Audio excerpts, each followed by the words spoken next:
Welcome to the Gym Success Podcast. And welcome to all of you listening in. Gym owners, gym operators, managers, salespeople, gym entrepreneurs, and personal trainers. I'm Bonnie. And I'm George. And today we're diving into a really crucial white paper by jthomas. Yeah, our goal here is to give you some actionable insights, things you can, implement right away in your business. The paper's called The Biggest Mistakes Struggling Gym Businesses Make, Waiting Too Long to Get Help.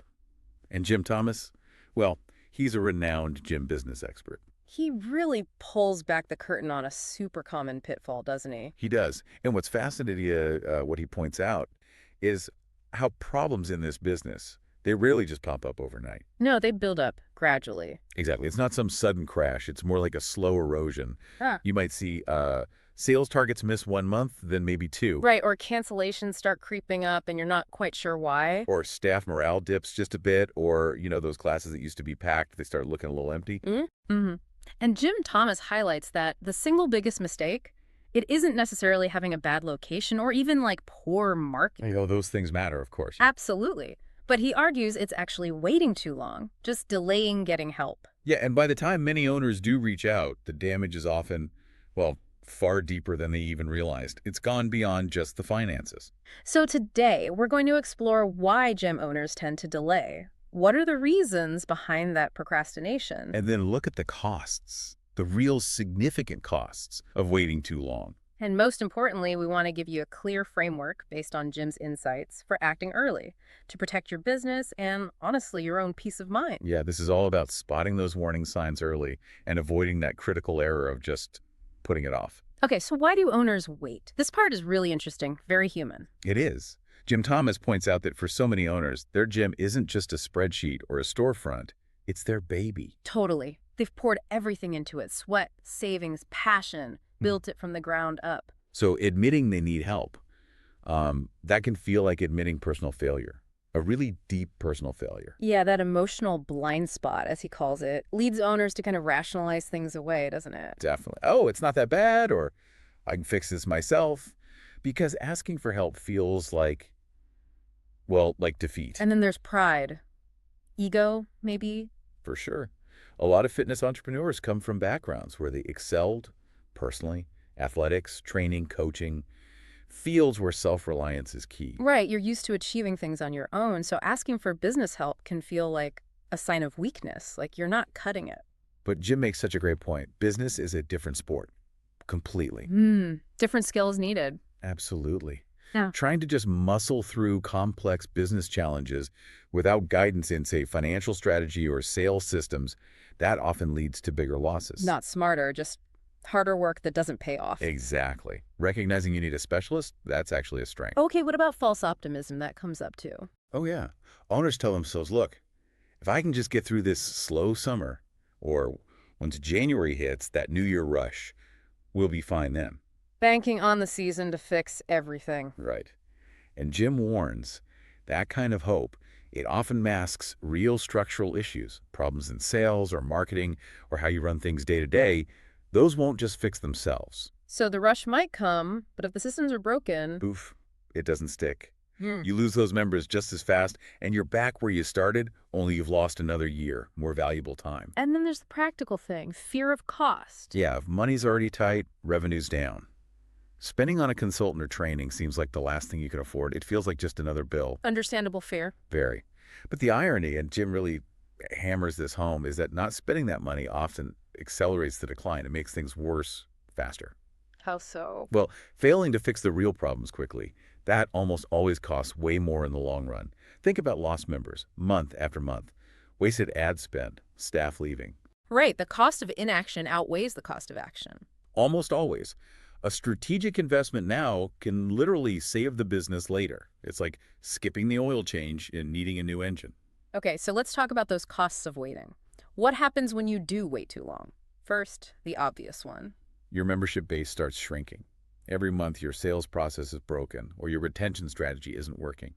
Members just quietly drift away. And once they're gone... Much harder and way more expensive to replace them than it would have been to keep them. Your recurring revenue takes a direct hit. You're constantly trying to fill a leaky bucket. That sounds exhausting. And then there's staff turnover. Yes. This is such a hidden drain.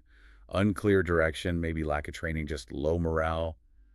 Good staff start looking elsewhere. And when they leave, you're stuck recruiting again. Constantly. Recruiting, interviewing, onboarding, training new people. It sucks up so much time, energy, and money. Resources that could have been fixing the root cause. Plus, you lose that experience, that knowledge they had. Exactly. It's a really expensive, demoralizing cycle for everyone left. What about the gym's value, like if you ever wanted to sell?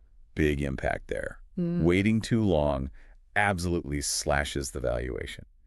Jim emphasizes this. Buyers want momentum, right? Not The thrill. Spicely, they pay for healthy, growing businesses with good profits and happy staff. A declining base, weak financials, high turnover, that makes your gym worth far, far less. Maybe even unsellable. So you're not just losing income now, you're hurting your future asset value. Directly hitting your nest egg, yeah. And finally, the personal cost to the owner, this one's heavy. It really is. Owners who delay often suffer immensely. The stress is relentless. Dwindling cash, sleepless nights. Constantly putting out fires. Right. It just drains your energy, your clarity. You can't lead effectively when you're that burnt out. Yeah, it affects your health, your family, everything. It becomes this vicious cycle. Your personal exhaustion makes it harder to fix the business, which makes you more exhausted. It's tough. Okay, so knowing all that, how do you, the listener, know when it's time? What are the red flags Jim points out? He gives some really clear indicators. And honestly, even just one of these should make you pause and think hard. First, You've missed your membership sales targets for 3 or more months straight. Not just one bad month, but a trend. okay, that's a clear sign something's wrong with bringing people in. Definitely. Or, number 2, retention is falling, members are leaving more often, but you can't quite figure out why. You see the symptom, but not the cause. Exactly. You're losing people, but the reason is fuzzy. Is it programming? Staff? Price? You don't know. Third red flag. Staff morale is low. You can feel it. Or turnover is ticking up.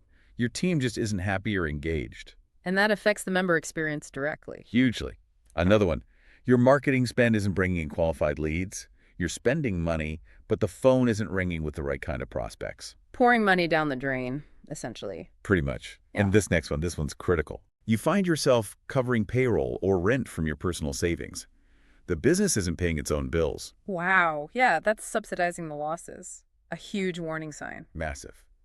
And finally, maybe less tangible, but just as important. You just feel overwhelmed, exhausted, stuck, unsure what the next step should even be. That gut feeling. That gut feeling is a valid signal. If any of these sound familiar, Jim's advice is crystal clear. Don't wait. Don't put it off. Problems compound fast in this industry. Super fast. That feeling of being stuck, it's a symptom that needs addressing, probably with outside eyes. Okay, let's flip it. What's the power of getting help early? What are the benefits? Oh, huge benefits. First, you get a fresh perspective.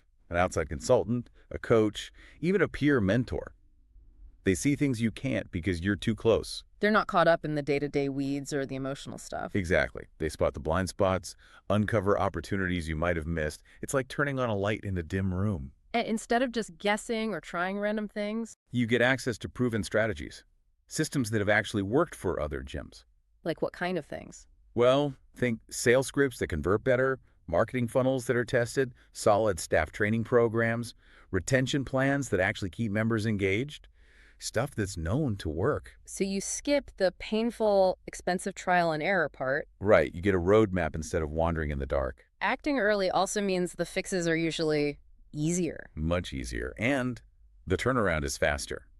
Making smaller adjustments now is way less disruptive than needing a massive overhaul later when things are really bad. Like patching a small leak versus replacing the whole pipe. Perfect analogy. Mhm. You can run a retention campaign, tweak your sales training, adjust marketing, stop those small leaks before they become floods. You recover faster, stop the bleeding sooner. And what about the owner's mindset?